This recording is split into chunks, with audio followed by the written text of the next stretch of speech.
அனைவருக்கும் வணக்கம்.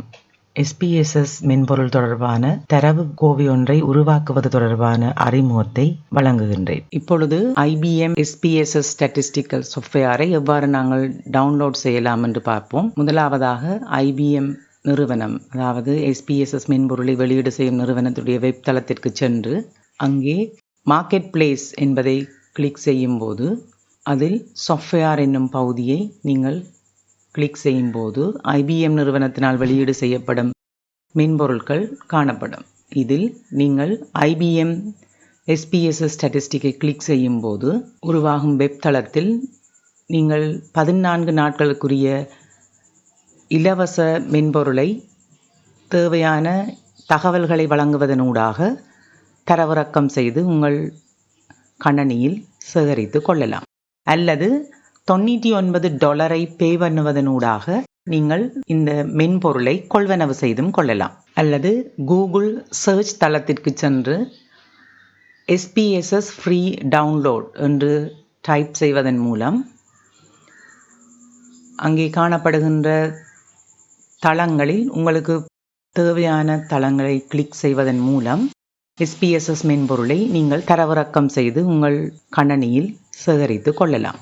SPSS மென்பொருளை நாம் 2 விதமாக ஓபன் செய்ய முடியும். ஒன்று, டெஸ்க்டாப்பில் இருக்கும் ஷார்ட்கட் ஐகானை 2 தரம் கிளிக் செய்வதன் மூலமாகவோ, அல்லது ஆல் ப்ரோக்ராம் மெனுவில் SPSS ஸ்டாட்டிஸ்டிக் அதனை கிளிக் செய்வதன் மூலமாகவோ மென்பொருளை நீங்கள் ஓபன் செய்ய முடியும். இது SPSSின் தரவுத்தாள் ஒன்றை உருவாக்குவதற்கான வடிவத்தை நீங்கள் இப்பொழுது பார்த்து கொண்டிருக்கிறீர்கள். எவ்வாறு நாம் இந்த தரவுத்தாளை உருவாக்கலாம். பொதுவாக SPSSில் 3 விதமான வியூக்கள் இருக்கின்றன.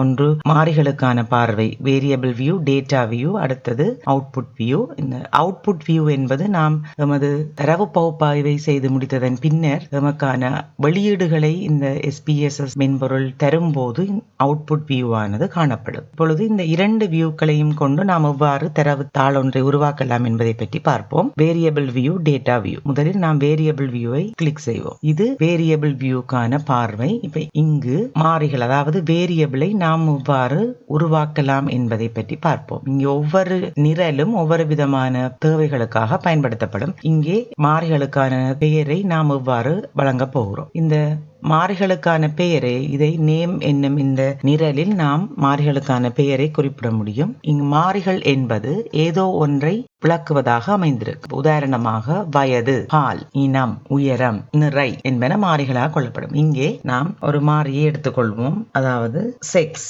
இரண்டாவதாக இடம், மூன்றாவதாக வயது, வருமானம். இங்கு 4 மாறிகளையும் நாம் உருவாக்கிவிட்டோம். இந்த 4 மாறிகள் என்பது நமது தரவு பகுப்பாய்வுக்கு தேவையான மாறிகளாக கருதப்படும். இந்த மாறிகளை கொண்டு நாம் இந்த ஒவ்வொரு மாறிகளுக்குமான தரவுகளை தரவு பார்வையில், டேட்டா வியூவில் நாங்கள் பதிவு செய்ய முடியும். அதாவது இந்த பால்நிலை, ஒருவருடைய பால்நிலை தொடர்பாக நாம் ஒரு 50 பேரிடம் தகவல்களை சேகரித்திருக்கிறோம் என்றால் அந்த பால்நிலை சார்ந்த தகவல்களை நாங்கள் இங்கே பதிவு செய்யலாம். முதலாவது நபர் ஆணா, இரண்டாவது நபர் பெண்ணா, மூன்றாவது நபர் ஆணா, பெண்ணா, ஆண், பெண் என்னும் அந்த தரவுகளை நாம் பதிவு செய்து கொள்ளலாம்.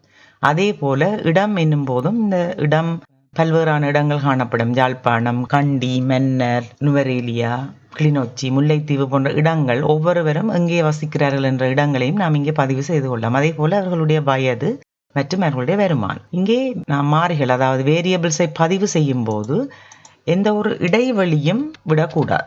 இடைவெளி இல்லாமல் நாம் சுருக்கமாக இந்த மாறிகளை பதிவு செய்து கொள்ள வேண்டும். அதுதான் இங்கே முக்கியம். இடைவெளிகள் விடும்போது இந்த மாறிகளுக்கான பெயர் SPSS-ஆல் எடுக்கப்பட மாட்டார். இந்த இரண்டாவது நிலையை நாம் எடுத்துக்கொண்டால் இங்கே டைப் என்பது வகை, அதாவது மாறிகள் எவ்வாறான வகையை கொண்டிருக்கின்றன என்று பார்ப்போம். மாறிகள் பொதுவாக 2 வகைப்படும். ஒன்று கேட்டகோரிக்கல் வேரியபிள், இரண்டாவது நியூமரிக்கல் வேரியபிள். கேட்டகோரிக்கல் வேரியபிள் என்பது வகைப்படுத்தப்பட்ட மாறிகள். நியூமரிக்கல் வேரியபிள் என்பது எண் கணித மாறிகள். வகைப்படுத்தப்பட்ட மாறிகள் என்பது அந்த மாறிகளில் வகைகள் காணப்படும். உதாரணமாக செக்ஸ், அதாவது ஒருவருடைய பால்நிலையை நாம் எடுத்துக்கொண்டால் அதில் 2 விதமான பால்நிலைகள் காணப்படும், ஆண் அல்லது பெண். அதே போல இடத்தை நாம் எடுத்துக்கொண்டால் பல வகையான இடங்கள் காணப்படும். அவர்கள் வாழ்கின்ற இடங்கள் கிளிநொச்சி, மன்னார், முல்லைத்தீவு, நுவரேலியா என பல இடங்கள் காணப்படும். இந்த வகைப்படுத்தப்பட்ட மாறிகளின் மாறிகளாகவோ எண்கணித மாறிகளாகவோ அவை காணப்படும் போது நாம் அதனை SPSSற்கு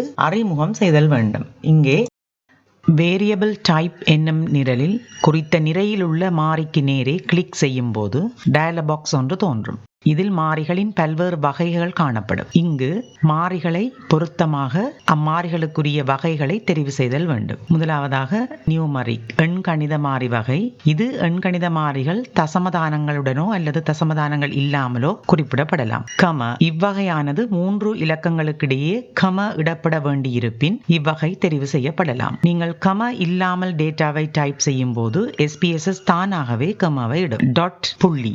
ஏற்கனவே கூறப்பட்ட கமா போல இங்கு 3 இலக்கங்களுக்கிடையிலே புள்ளிகள் இடப்பட வேண்டுமாயின் இதனை தெரிவு செய்யலாம். Scientific notation. இங்கு குறியீடுகளை கொண்டிருக்கும் விஞ்ஞான தரவுகளை டைப் செய்யும் போது இது பயன்படுத்தப்படும். இம்முறையை தெரிவு செய்து தரவுகளை டைப் செய்யும் போது தரவுகளை SPSS 10 வர்க்கமூலமாக மாற்றி வெளிப்படுத்தும். டேட், இங்கு திகதிகள், மாதம், ஆண்டு, மணி, நிமிடம் என்பன தரவுகளாக உள்ளீடு செய்யப்படலாம். இங்கு காணப்படுகின்ற திகதிகளின் வடிவத்தை தெரிவு செய்து அதற்கேற்ப தரவுகளை உள்ளீடு செய்ய முடியும். டாலர், வருமானம், அதாவது காசு கொடுக்கல் வாங்கல் சம்பந்தமான தரவுகளை பதிவு செய்யும் போது அது டாலராக காணப்படும் போது இவ்வகையை தெரிவு செய்ய முடியும். கஸ்டம் கரன்சி, இங்கு 5 விதமான பண வடிவங்கள் காணப்படும். இதில் தேவையான பண வடிவத்தினை தெரிவு செய்து தரவுகளை உள்ளீடு செய்ய முடியும். அடுத்ததாக ஸ்ட்ரிங் ஆனது வகைப்படுத்தப்பட்ட மாறிகள், அதாவது கேட்டகாரிக்கல் வேரியபிள்ஸினை குறிப்பிட பயன்படுத்தப்படும். பால்நிலை, இடம் போன்ற மாறிகளுக்கு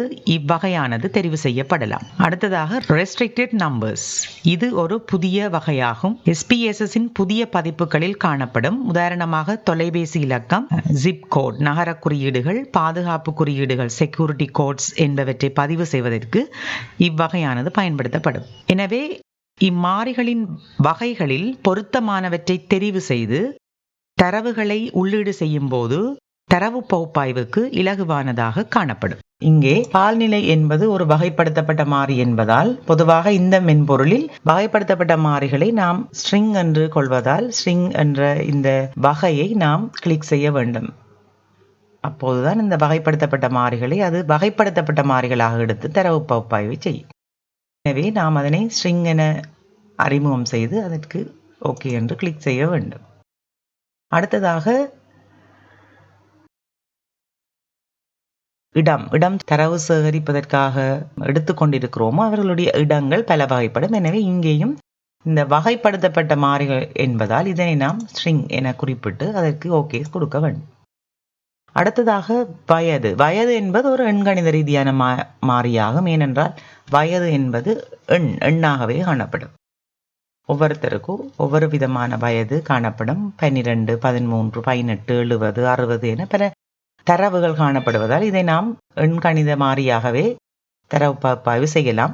அடுத்ததாக உங்களுடைய மாறி எந்தளவு நீளமான பெயரை கொண்டிருக்க போகின்றது, அதனுடைய அகலத்தை தீர்மானிப்பதற்கு இந்த நிறை பாவிக்கப்படும். அடுத்ததாக டெசிமல்ஸ், உங்களுடைய தரவுகளுக்கு எத்தகைய தசமதானங்கள் தேவை என்பதை இது குறித்து நிற்கும். உதாரணமாக டெசிமல்ஸ் எண்கணித ரீதியான தரவுகளுக்கு தேவையானதாக இருக்கும். இங்கே வயது என்பது நியூமரிக், அதாவது எண்கணித ரீதியான மாறி எப்போதும் தசமதானத்தில் காணப்படாது, முழுமையாக காணப்படும். அதாவது 12 வயது, 13 வயது என்று முழுமையாக காணப்படும்.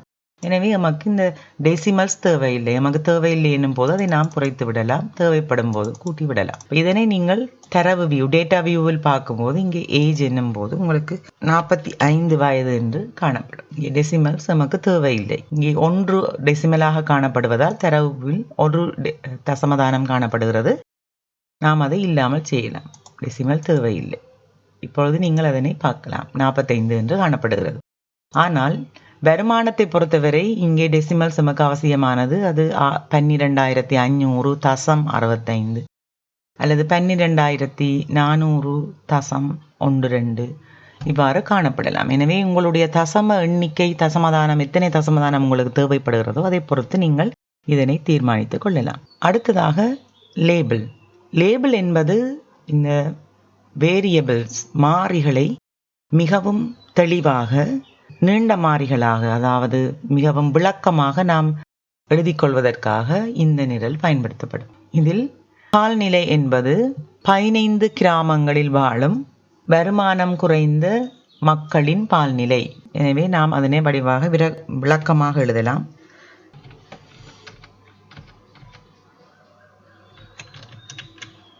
அவ்வாறு விளக்கமாக வழங்க முடியும்.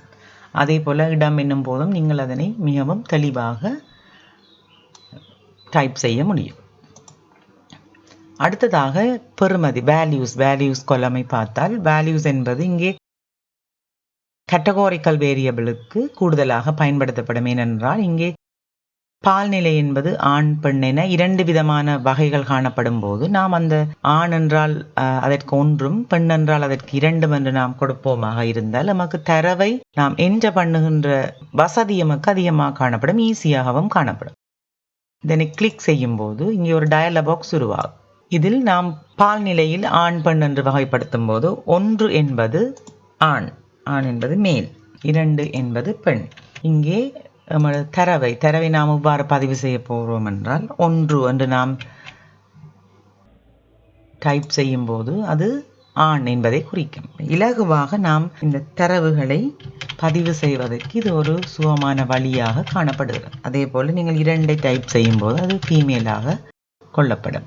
இதனை வேல்யூ லேபிள் என்னும் ஐகானை கிளிக் செய்வதன் மூலம் தரவிற்கு கொடுக்கப்பட்ட வேல்யூவை அறிந்து கொள்ள முடியும். அதே போல இடம் நீங்கள் இடத்தை தீர்மானிக்கும் போதும் இந்த வகைகள் என்ன மாதிரியான வகைகளை நீங்கள் குறிப்பிட போறீர்கள். 1 என்பதற்கு ஜாழ்ப்பாணம், 2 முல்லை, 3 கண்டி, 4 கிளிநொச்சி, 5 கொழும்பு. இவ்வாறு ஒவ்வொரு இடத்திற்கும் ஒவ்வொரு வகையை, ஒவ்வொரு இலக்கத்தை நாங்கள் வகைப்படுத்தி இருக்கிறோம், ஒவ்வொரு பெறுமதியை கொடுத்திருக்கிறோம். இது 1, 2 இங்கே நீங்கள் கிளிக் செய்து பார்க்கும்போது அந்த பெறுமதிக்குரிய இடம் உங்களுக்கு காட்டப்படும். இவ்வாறு இலகுவாக நீங்கள் தரவுகளை பதிவு செய்ய முடியும். அடுத்ததாக மிஸ்ஸிங் கொலம் என்பது எமது தரவு தாளில் சில விடுபட்ட தரவுகளை நாம் எவ்வாறு முகாமை செய்யலாம் என்பதை குறித்து நிற்கும். பொதுவாக நீங்கள் இங்கே பார்க்கும்போது இன்கம், அதாவது வருமானம் தொடர்பான தரவுகள் வழங்கப்பட்டிருக்கின்றன. இவ்வாறு தரவுகளை பதிவு செய்து கொள்ளும் போது இங்கே 5வது குடும்பம் அல்லது 5வது நபர் அந்த வருமானத்துக்குரிய தரவை வழங்கவில்லை. அதே போல 18வது நபரும் வருமானத்துக்குரிய தரவினை வழங்கவில்லை. எனவே இவர்கள் இந்த தரவுகளை வழங்கவில்லை என்பது அங்கே தரப்படவில்லை, விடுபட்டிருக்கின்றது என்று அர்த்தம். ஆனால் இந்த தரவு, அதாவது இங்கே 0 என்ற பெறுமதியை எடுத்துக்கொள்ளக்கூடாது. இதனை நாம் 0 என்று கருதுவோமாக இருந்தால் அதன் அர்த்தம் என்னவெனில் இந்த 5வது நபருடைய வருமானம் அவருக்கு இல்லை என்பதை குறித்து நிற்கும். ஆனால் உண்மையான கருத்து யாதெனில் குறித்த 2 நபர்களும் தமது வருமானம் தொடர்பான தரவுகளை வழங்கவில்லை. எனவே நாம் இந்த தரவுகள் வழங்கப்படவில்லை என்று கருதாமல் சராசரி வருமானம் தொடர்பான பகுப்பாய்வின் போது SPSS மென்பொருளானது இந்த மொத்தம் 18 தரவுகளில் 2 தரவுகளையும் சேர்த்து, அதாவது 16 வருமானங்களில் ஒன்றாக கூட்டி 18 நபர்களால் பிரித்து நமக்கு சராசரியை கண்டு சொல்லும். ஆனால் அது தவறானது. ஏனென்றால் இங்கே 2 விதமான தரவுகள் வழங்கப்படவில்லை. எனவே நாம் SPSSக்கு இந்த வழங்கப்படாத தரவுகள் இவை விடுபட்டு விட்டன என்று நாம் அதன் SPSSக்கு விளக்கம் கொடுக்க வேண்டும். அதற்கே இந்த மிஸ்ஸிங் கொலம் பயன்படுத்தப்படுகிறது. நாம் இதை எவ்வாறு செய்யலாம் என்றால், இங்கே வருமானத்திற்கு நேரே இருக்கின்ற இந்த மிஸ்ஸிங் கொலத்தில் கிளிக் செய்யும் போது அங்கே ஒரு டயலாக் பாக்ஸ் உருவாகும். இங்கே நாம் என்ன செய்ய போகின்றோம்? நோ மிஸ்ஸிங் வேல்யூஸ் என்பது நாம் விடுபட்ட தரவுகளை பற்றி எந்த ஒரு அக்கறையும் கொள்ளவில்லை. ஏனென்றால் எங்களுடைய தரவுத்தாளில் எந்த ஒரு விடுபட்ட தரவுகளும் இல்லை என்னும் போது நாம் இதனை அவ்வாறே வைத்துக் கொள்ளலாம். ஆனால் விடுபட்ட தரவுகள் இங்கே காணப்படும் போது நாம் அதனை உருவாக்கலாம். விடுபட்ட தரவுகளுக்கான ஒரு இலக்கத்தை நாம் SPSSற்கு அறிமுகம் செய்ய வேண்டும். பொதுவாக இந்த இலக்கமானது தரவுத்தாளில் இல்லாத ஒரு இலக்கமாக காணப்படுதல் வேண்டும். நாங்கள் 999 4 தரம் 9 பதிவு செய்யும் போது இதனை விடுபட்ட தரவாக மிஸ்ஸிங் வேல்யூஸாக எடுக்க சொல்லி நாம் இந்த SPSSக்கு சொல்லலாம். இங்கே விடுபட்ட தரவுகள் பதிவு செய்யப்பட்டுள்ளன. அதே வேளை இந்த விடுபட்ட தரவுகளை பதிவு செய்கின்ற அதே வேளை வேல்யூஸ் காலத்திலும் நீங்கள் கிளிக் செய்து 9999 என்பது மிஸ்ஸிங் என்பதை குறித்து நிற்பதாக நாம் அதற்கு விளக்கம் கொடுக்க வேண்டும். இங்கே தரவு வியூவுக்கு செல்லும் போது வருமானத்தில் இது விடுபட்ட தரவு, எனவே நாம் இதனை 999 என டைப் செய்ய வேண்டும். இவ்வாறு டைப் செய்யும் போது 99 என்பது SPSS மிஸ்ஸிங் ஆக கொள்ளும். சராசரி வருமானத்தை கணிக்கும் போது இந்த 2 தரவுகளையும் விட்டு ஏனைய 16 தரவுகளை மட்டும் கொண்டு சராசரியை கணிப்பீடு செய்யும். இது ஒரு சிறந்த தரவு பகுப்பாய்வாக காணப்படும். எனவே இங்கே தரவுத்தளத்தில் விடுபட்ட தரவுகள் இருக்கும் போது மிஸ்ஸிங் என்பது மிகவும் அவசியமாகும். அடுத்ததாக உங்களுடைய கொலம், எத்தனை கொலம் உங்களுக்கு தேவை என்பதை தீர்மானித்தல். அடுத்தது உங்களுடைய தரவுகளை நீங்கள் எவ்வாறு அதனுடைய வடிவத்தை லெஃப்ட் சைடா ரைட் சைடா எவ்வாறு நீங்கள் இந்த தரவை அமைக்கப் போகிறீர்கள் என்பதற்கான விளக்கத்தை இந்த அலைன்மென்ட் என்பது குறித்து நிற்கும். அடுத்தது மிக முக்கியமானது மெஷர்ஸ், அளவீடு என்பது நீங்கள் எவ்வாறு உங்களுடைய வேரியபிள்ஸை நீங்கள் எவ்வாறு மெஷர்மெண்ட் செய்கிறீர்கள், அதாவது அளவீடு செய்கிறீர்கள். மெஷர்மெண்ட் என்னும் போது நாம் உதாரணமாக சொல்லலாம், சீனியை நாம் கிலோகிராம் அலகாக அளவு செய்கிறோம், தண்ணீரை லீட்டரில் அளவு செய்கிறோம், தூரத்தை கிலோமீட்டரில் அளவீடு செய்கிறோம். இங்கே தரவுகளையும் நாம் வெவ்வேறு விதமான அளவுகளில் அளவீடு செய்யலாம். தரவுகளை 4 விதமான அளவீட்டு முறைகள் கொண்டு அளவீடு செய்ய முடியும். அவையாவன: பெயரளவான அளவீட்டு முறை நாமினல் ஸ்கேல், ஒழுங்குபடுத்தும் அளவீட்டு முறை ஆர்டினல் ஸ்கேல், இடைவெளி அளவீட்டு முறை இன்டர்வல் ஸ்கேல், வீத அளவீட்டு முறை ரேஷியோ ஸ்கேல். பெயரளவிலான அளவீட்டு முறையானது அளவீட்டு முறைகள் அனைத்திலும் பலவீனமான அளவீட்டு முறையாகும். இவ்வளவீட்டு முறையின் நோக்கமானது மாறிகளுக்கு பெயரிடல் ஆகும். உதாரணமாக வாடிக்கையாளரின் பெயர், அடையாள அட்டை இலக்கம், பால்நிலை, இடம் என்பவற்றை கூறலாம். இவ்வளவீட்டு முறையில் சாதாரண கணிதவியல் பகுப்பாய்வுகள் செய்ய முடியாது. எத்தனை தடவைகள் அவை பதிவு செய்யப்பட்டுள்ளன என மட்டுமே எண்ணி கூற முடியும். இரண்டாவதாக வரிசைப்படுத்த அளவீட்டு முறையாகும். இம்முறையில் தரவுகளை முதலாவது, இரண்டாவது என வரிசைப்படுத்தி கூற முடியும். உதாரணமாக சந்தையில் 5 விதமான பற்பசைகள் காணப்படுகின்றன என்றால் நுகர்வோர் அவை ஒவ்வொன்றையும் எவ்வாறு வரிசைப்படுத்தி உள்ளார்கள் என தரவு பகுப்பாய்வு செய்ய முடியும். அதாவது முதலாவது பண்டப்பெயர் 5ஆவதாகவும், இரண்டாவது பண்டப்பெயர் 3ஆவதாகவும், 3ஆவது பண்டப்பெயர் 4ஆவதாகவும், 4ஆவது பண்டப்பெயர் 1ஆவதாகவும், 5ஆவது பண்டப்பெயர் 2ஆவதாகவும் நுகர்வோர் வரிசைப்படுத்தி உள்ளார்கள் என பகுப்பாய்வு செய்ய முடியும். இடைவெளி அளவீட்டு முறை. இவ்வளவீடானது தானங்களுக்கிடையில் உள்ள தூரத்தை அளவீடு செய்ய பயன்படுத்தப்படும். இவ்வளவீடானது ஒழுங்குபடுத்தும் அளவீட்டு முறையிலிருந்து மிகவும் உயர்ந்ததாக காணப்படும். தரவு பகுப்பாய்வாளர்கள் 2 அவதானிப்புகளுக்கு இடையிலான தூரத்தினை இதன் மூலம் அளவீடு செய்ய முடியும். உதாரணமாக உணவுகளை பதப்படுத்தும் வெப்பநிலைகளை குறிப்பிடலாம். இங்கு 0ற்கான பெறுமதி வழங்கப்படும். இவ்வளவீட்டு முறையில் உள்ள தரவுகளை அடிப்படையான கணிதவியல் தரவு பகுப்பாய்வு செய்ய முடியும். வீத அளவீட்டு முறை. இவ்வளவீடானது அளவீட்டு முறைகளில் மிகவும் உயர்ந்ததாக கொள்ளப்படும். இங்கு 0 தனக்குரிய இயல்பான பெறுமதியை எடுக்கும். உதாரணம், வருமானம் அல்லது லாபம் 0 என்னும் போது வருமானம் அல்லது லாபம் இல்லை என்று பொருள்படும். இவ்வளவீட்டு முறையில் அளவீடு செய்யும் தரவுகளை கொண்டு கணித ரீதியான பகுப்பாய்வுகளை மேற்கொள்ள முடியும். எனவே புள்ளி விவர ரீதியாக 4 விதமான அளவீடுகள் காணப்பட்ட போதும் SPSS-இல் 3 விதமான அளவீட்டு முறைகளே காணப்படுகின்றன. இடைவெளி அளவீடும் வீத அளவீடும் இன்டர்வல் ஸ்கேல், ரேஷியோ ஸ்கேல் இரண்டும் SPSS-இல் ஸ்கேல் என ஒன்றாக கொள்ளப்படும். எனவே அளவீடு என்னும் நிரலில் பொருத்தமான அளவீட்டு முறையை தெரிவு செய்யும் போது தரவு பகுப்பாய்வு இலகுவானதாக அமையும். உதாரணமாக செக்ஸ் என்னும் போது அது நாமினல் ஸ்கேல். சாதாரணமாக அது ஒரு பால்நிலையை குறிப்பிடுகிறது.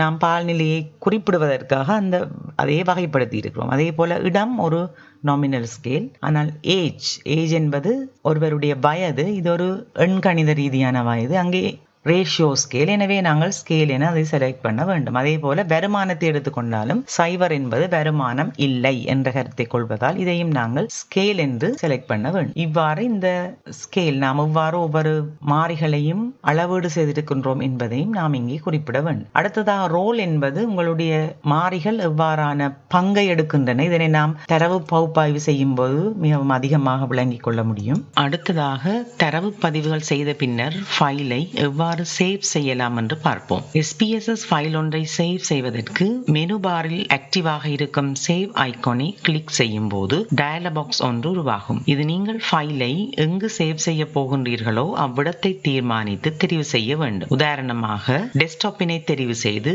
சேவ் என்பதை கிளிக் செய்யும் போது ஃபைலானது சேவ் செய்யப்படும். அல்லது ஃபைல் மெனுவுக்கு சென்று சேவ் என்பதை கிளிக் செய்வதன் மூலம் சேவ் செய்ய முடியும். இதே போல நீங்கள் தரவுத்தாளின் இன்னொரு பிரதி பிரதியினை வேறு இடத்தில் சேவ் செய்வதற்கு ஃபைல் மெனுவில் இருக்கும் சேவ் ஆஸ் என்பதை கிளிக் செய்து சேவ் செய்யப்பட வேண்டிய இடத்தினை தெரிவு செய்து இன்னொரு பிரதியினை டி அல்லது வேறு ஏதேனும் டிரைவில் நீங்கள் சேவ் செய்யலாம். இப்பொழுது சேவ் செய்த ஃபைலை க்ளோஸ் செய்த பின்னர் சேவ் செய்த ஃபைலை எவ்வாறு ஓபன் செய்யலாம் என்று பார்ப்போம். இதற்கு ஃபைல் மெனுவை கிளிக் செய்து ஓபன் என்பதில் டேட்டா ஃபைல் என்பதை தெரிவு செய்து பின்னர் அது சேவ் செய்யப்பட்டிருக்கும் இடத்தினை தெரிவு செய்து ஓபன் என்பதை கிளிக் செய்யும் போது ஃபைல் ஓபன் செய்யப்படும். இதே போல நீங்கள் ஒரு புதிய தரவுத்தாளை உருவாக்குவதற்கு ஃபைல் நியூ டேட்டா ஃபைல் என்பதை கிளிக் செய்யும் போது ஒரு புதிய தரவுத்தாள் ஒன்று உருவாகும். அடுத்ததாக எக்ஸல் வடிவத்தில் இருக்கும் தரவு கோவையை SPSS ஃபைலாக எவ்வாறு மாற்றலாம் என்பதை பற்றி பார்ப்போம். இதற்கு ஃபைல் மெனுவை கிளிக் செய்து இம்போர்ட் என்பதை கிளிக் செய்து எத்தகைய ஃபைல் வடிவத்தில் இருந்து SPSS ஃபைல் வடிவமாக மாற்றப் போகின்றீர்களோ அதனை தெரிவு செய்ய வேண்டும். இங்கு எக்ஸல் என்பதை தெரிவு செய்யும் போது டயலாக் பாக்ஸ் ஒன்று உருவாகும். இதில் SPSS வடிவமாக மாற உள்ள ஃபைல் வடிவத்தில் காணப்பட வேண்டிய தன்மைகளை தெரிவு செய்து கொள்ளலாம். இங்கு முதலாவது வரிசையில் இருந்து அனைத்து தரவுகளையும் வாசிக்கும்படி நாம் அறிவுறுத்தலாம். தரவு வகையை எவ்வாறு எத்தகைய வீதத்தின் அடிப்படையில் தீர்மானிக்க போகின்றோம் என்பதையும் நாம் தெரிவு செய்யலாம். மறைந்திருக்கும் நிரல் நிறைகளை தவிர்த்து கொள்ளவும் என்பதையும் நாம் அதற்கு அறிவுறுத்தலாம். இவ்வாறான அறிவுறுத்தல்களை மேற்கொண்ட பின்னர் ஓகே என்பதை கிளிக் செய்யும் போது எக்ஸல் வடிவத்தில் இருக்கும் ஃபைல் ஆனது SPSS வடிவமாக மாற்றப்பட்டு ஓபன் செய்யப்படும். வேரியபிள்ஸை அதற்குரிய பெயரை கொடுத்து நாம் அதை உருவாக்கி அதனுடைய வகை அதனுடைய விரிவான விளக்கம் அதற்கு அது வகைப்படுத்தப்பட்ட கேட்டகோரிக்கல் வேரியபிளாக இருக்கும்போது அதை எவ்வாறு நாம் வகைப்படுத்துகிறோம், சில தகவல்கள் விடுபட்ட போது அதை எவ்வாறு SPSSக்கு அதை சொல்லிக் கொடுக்கிறோம், அந்த விடுபட்ட தரவுகளை விட்டு தரவு பகுப்பாய்வு செய்வதற்கு நாம் அதற்கு அறிமுகம் செய்கிறோம். அதே போல எவ்வாறு அளவீடு செய்திருக்கிறோம். 4 விதமான அளவீட்டு முறைகளில் 3 விதமான அளவீட்டு முறைகள் இங்கே காணப்படும் போது அதனை எவ்வாறு நாம் அதற்கு அறிமுகம் செய்கின்றோம் என்பதை பற்றின ஒரு விளக்கத்தை இந்த வீடியோ பதிவானது உங்களுக்கு வழங்கி இருக்கின்றது. அடுத்த வீடியோ பதிவில் உங்களை சந்திக்கும் வரை உங்களிடமிருந்து விடைபெறுகிறேன். நன்றி, வணக்கம்.